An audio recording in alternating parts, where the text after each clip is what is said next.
Il est 11 heures, mesdames et messieurs, bienvenue à ces bulletins d'information. Le chef de l'État, Félix Tshisekedi, a été reçu le mercredi 12 avril par son homologue Joao Lourenço pour une visite de travail de quelques heures qui a tourné autour du processus de pacification de l'Est de la RDC et sur le programme des cantonnements des combattants des M23. Les détails dans ses commentaires rendus par Ranta Louyela. Félix Tshisekedi s'est rendu à Luanda en Angola le mercredi 12 avril 2023. Il a eu dans cette visite de travail de quelques heures un entretien avec son homologue Joao Lourenço. Selon la présidence angolaise, les deux dirigeants ont évoqué en détail les processus de pacification de l'Est de la RDC. Un accent particulier a été mis sur le programme des cantonnements des combattants du M23. Il y a 6 jours, Félix Tshisekedi et Joao Lourenço avaient échangé au téléphone sur le même sujet et singulièrement sur l'accord de cessez-le-feu décrété le 7 mars sous la médiation angolaise. L'Angola s'apprête à déployer 500 militaires dans la partie orientale de la RDC dans le but de sécuriser les zones de cantonnement des éléments du M23 et de protéger les membres du mécanisme de vérification ad hoc. L'Angola a l'obligation de mettre en mouvement ce mécanisme de suivi qu'on lui a confié. Le président Lourenço a informé les présidents Tshisekedi, Kagame, Ruto, Ndayishimiye, Samia de ce qui va être fait. C'est un bataillon avec tous les équipements qu'il faut, pas pour aller attaquer, mais pour faire en sorte que ce qui a été décidé et notifié au M23 soit exécuté, notamment en vérifiant que les cantonnements s'effacent et soient sécurisés. L'Angola est dans son mandat et il a informé le chef d'État de la région. Ce déploiement se fera dans un contexte d'une nouvelle violation du cessez-le-feu et des combats à Kibumba, à environ 20 km de Goma. Alain Berset, président de la Suisse, séjourne à Kinshasa depuis le mercredi pour une visite humanitaire dans la partie est de la RDC. Il a été accueilli à l'aéroport international d'Ndjili par le Premier ministre Jean-Michel Sama Lukonde. Le programme de l'hôte du chef de l'État prévoit un tête-à-tête ce jeudi 13 avril à la présidence de la République.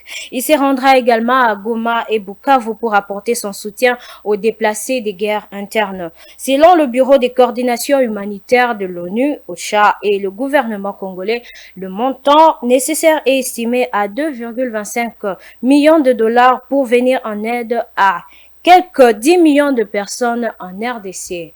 La loi Tchani défraye la chronique depuis qu'elle a été déposée à l'Assemblée nationale pour être examinée. Lors de la session de mars initiée par l'ancien candidat à la présidentielle Noël Tchani, elle est portée par les députés nationaux Tsingi Pouloulou. Cette proposition figure dans le calendrier des matières à traiter lors de la présente session. Je vous propose de suivre le rapporteur de l'Assemblée nationale qui a éclairé l'opinion à ses propos. Suivez. Depuis que la loi est insérée dans le calendrier de la session de mars, les commentaires vont dans tous les sens. Certains pensent que cette loi ne cadre pas avec l'esprit de la Constitution sur la nationalité congolaise. Une autre opinion estime plutôt le contraire. Joseph Lembi Liboula a fixé les esprits à ses propos. Si vous lisez l'article 130 de la Constitution, à son premier alinéa, cet article dit ceci: l'initiative des lois appartient concurremment au gouvernement, à chaque député et à chaque sénateur. Donc, vous comprenez que si le gouvernement dépose un projet de loi, ça passe. Si un député conçoit bien une proposition de loi, ça passe, et aussi un sénateur. Étant entendu que le rôle ou le pouvoir qu'exerce l'Assemblée nationale, c'est de voter des lois. C'est constitutionnel.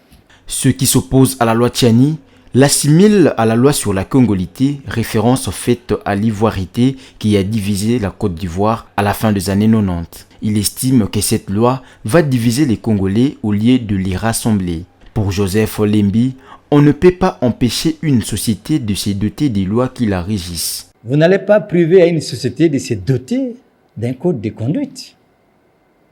Alors, ceux qui pensent que cette loi divise, ils sont libres. Mais il y en a ceux qui pensent que cette loi renforce même la notion de la souveraineté. Et donc, chacun est libre de pouvoir réfléchir, penser comme il veut. Mais dans tout ceci, entre ces deux approches, soit celle qui divise, celle qui renforce la notion de la souveraineté, ce qui va trancher, c'est la procédure législative. Le fait que la loi Tchiani figure dans le calendrier de la session de mars, ses détracteurs pensent que la voie est ouverte pour son adoption. Selon Joseph Lembiliboula, aligner une loi est une chose, la programmer et la débattre en est une autre. Et les bureaux de l'Assemblée nationale et la plénière ne peut en aucun cas priver à un député de prendre l'initiative de concevoir un texte ou une proposition de loi. Vous amenez votre proposition de loi, on les réceptionne, on l'enregistre et on l'insère dans les calendriers. Ni la plénière, ni le bureau ont le pouvoir de rejeter une proposition de loi ou de refuser l'insertion ou l'inscription d'un texte de loi dans les calendriers des travaux de la session.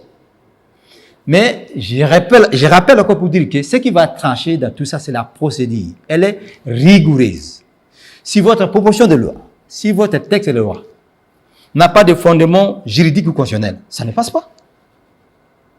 Donc, la réception, l'insertion des textes dans un calendrier est une chose, mais la programmation en est une autre. Plus que quelques semaines pour que la session de mars prenne fin, l'avenir nous dira si la loi Tchiani sera adoptée ou pas. Mesdames et messieurs, c'est la fin de ces bulletins d'information. Restez branchés sur Mandico Télévision.